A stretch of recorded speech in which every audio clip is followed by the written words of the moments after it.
ไปสบายดีทุกคนได้ก็ได้ก็แชร์คำบอกว่าอะไรเด้อเป็นออกบอกไป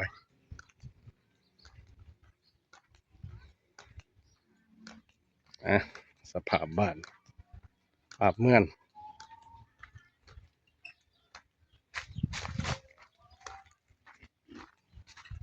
อยู่ตามหัวตามสวน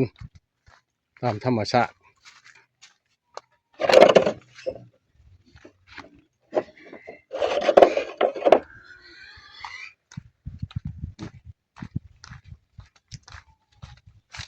นี่แหละคือชีวิตชาวบ้านอยู่ชนบท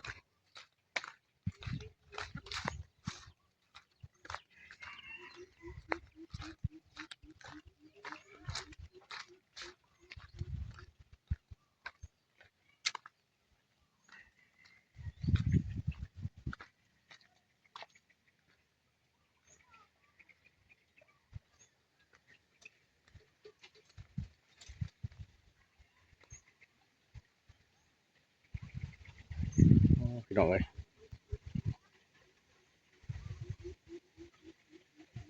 สถานที่กว้างควาง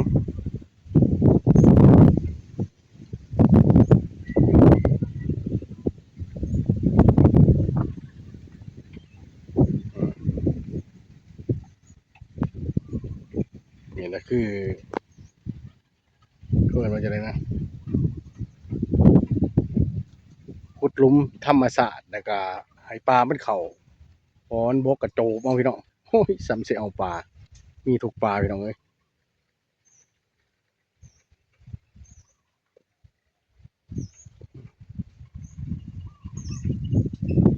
ลุมนี่ก็สิปลาหลายเหมือนกัน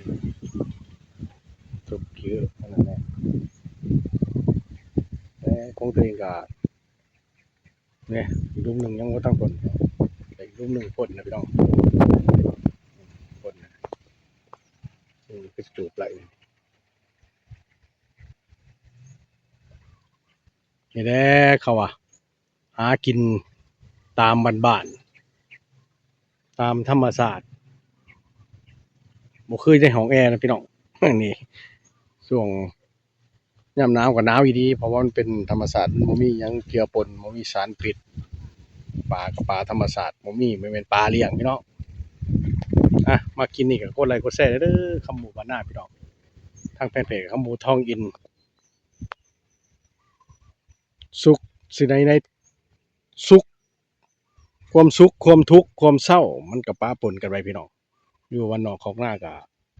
ความสุขก็มันก็มีแบบสุขจังไดสุขแบบว่าบ่ต้องดิ้นรนบ่ต้องแข่งขันแบบอยู่พอเพียงเศรษฐกิจพอเพียงเฮ็ดนาเฮ็ดไร่เฮ็ดสวนมันตามมาสิให้มีจน